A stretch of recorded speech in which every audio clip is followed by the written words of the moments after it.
Kita ini nggak pernah tahu bahwa ke depan, besok, atau bahkan 1 jam ke depan kita bakal senang atau mengalami kesedihan. Benar kira-kira? Benar. Tapi seorang yang beriman kepada Allah Subhanahu wa Ta'ala itu harus menghiasi dirinya, yakni 2 sifat dalam kehidupannya. Kira-kira apa sifat itu dan apa perhiasan itu? Perhiasan yang pertama adalah Allah memberikan modal kepada kita. Ketika kita diberikan kenikmatan, maka kita kudu bersyukur kepada Allah. Nah, jadi kalau kita dikasih senang, kita kudu bersyukur. Nikmat kita banyak banget, Pak. Nikmat itu ada 2. Ini kita kudu tahu nih, Pak. Nikmat itu ada 2. Nikmat itu artinya karunia dari Allah. Ada 2. Yang pertama yang material dan yang kedua yang non material. Yang non material itu biasanya tidak tampak. Contoh misalnya kesehatan, nama baik, harga diri. Kita kalau harga diri kita dijelek-jelekin marah nggak? Karena itu karunia dari Allah Subhanahu wa Ta'ala. Nah, nikmat yang kedua adalah nikmat material, yang terlihat, yang zahir, yang tampak. Ini ada AC-nya berarti adem, berarti nikmat nih. Rumahnya cakep, Bu Hajah, nikmat nih. Mobilnya cakep, nikmat nih. Benar ya, Pak? Nikmat. Kalau bagi kita kepanasan ya. Jadi segala nikmat yang Allah berikan kepada kita itu kita kudu syukuri. Syukuri, Pak. Sebagaimana yang Allah sampaikan dalam surah Ibrahim ayat ke-7, A'udzu billahi minasyaitonir rajim. Bismillahirrahmanirrahim.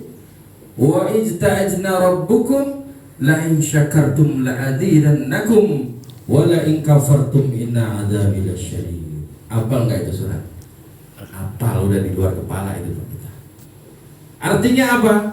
Siapa yang bersyukur kepada Allah, Allah akan tambah. Tapi apabila dia tidak menikmati, apabila dia kufur kepada Allah atas karunia yang telah Allah kasih, maka ingat azabku amat pedih. Jadi ternyata ayat ini bilang sama kita, syukur itu bisa berubah jadi azab kalau kita tidak mensyukuri nikmat dari Allah. Nah, itu adalah perhiasan yang pertama. Lalu Allah Subhanahu wa Ta'ala memberikan perhiasan yang kedua dalam kehidupan ini. Apa perhiasan yang kedua? Ketika kita diberikan ujian sama Allah, kita harus memilih sabar dalam kehidupan ini. Karena manusia itu tidak pernah luput dari kesenangan dan ujian dari Allah. Kira-kira yang datang pada pagi hari ini datang bawa masalah pasti masing-masing kita punya masalah. Bener nggak Bu Haji? Bener. Apa mungkin barangkali tadi habis dimarahin bini Haji ya? Apa mungkin barangkali cicilan motor belum kebayar? Ya, macam-macam masalah kita, termasuk diri kami pribadi. Tapi dari berbagai masalah kehidupan, kita diberikan akal pikiran untuk memilih sabar melewati itu semua.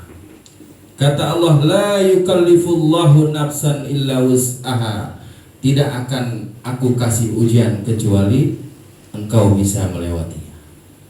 Jadi kalau ujian dalam kehidupan ini berarti kita tandanya udah pasti itu bisa melewati. Jadi kudu sabar aja. Makanya kata Allah dalam surah Al-Baqarah ayat 157, A'udzu billahi minasyaitonir rajim. Bismillahirrahmanirrahim. Wala nabluwannakum bisay'in minal khawf.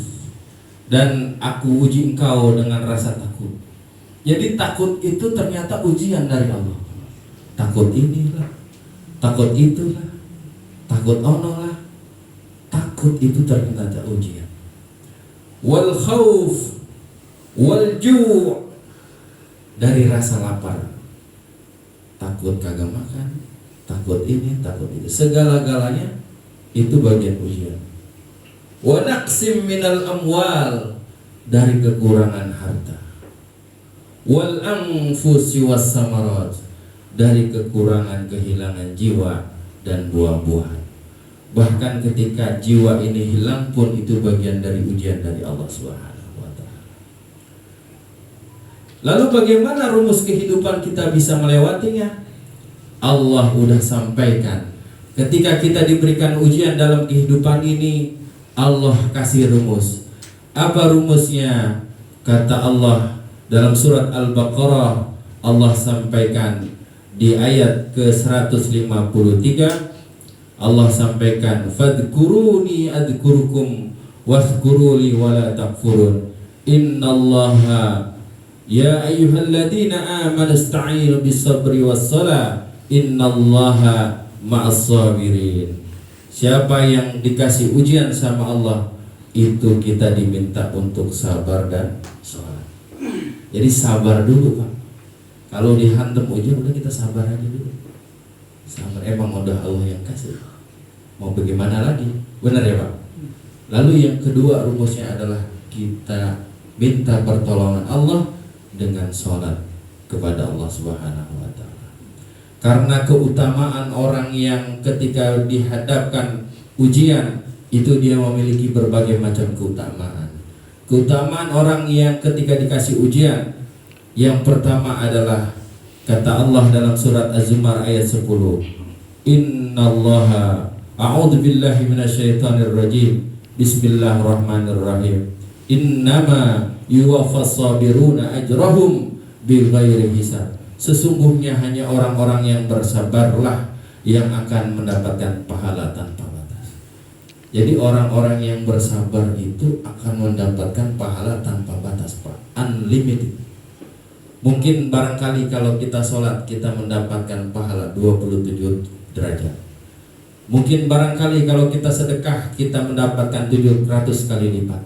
Tapi kalau kita sabar dalam menghadapi ujian ini, kita akan mendapatkan pahala tanpa batas. Karena orang sabar itu dia sedang menjalani ujian yang sedang dilakukan oleh orang-orang zaman dulu. Orang-orang sabiqunal awalun, orang-orang awal. Para nabi telah melalui itu semua. Maka sabar itu menjadi yang penting agar kita bisa melewatinya. Mudah-mudahan kita doakan keluarga daripada Bapak Fakhrul Raji bin Haji Muhammad Hasim dan istrinya serta keluarganya, Allah berikan kesabaran kepada mereka semua. Semoga ini jadi bagian untuk mengangkat derajat mereka, keluarganya. Semoga Allah berikan keistimewaan, kesehatan, kelancaran, dan Allah angkat derajat kepada anak-anaknya semua.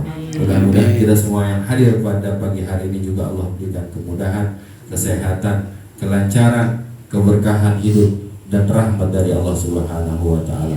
Ala hadiniyah wa ala kulli niyatin salihah wa ila hadratin Nabi al-Fatihah.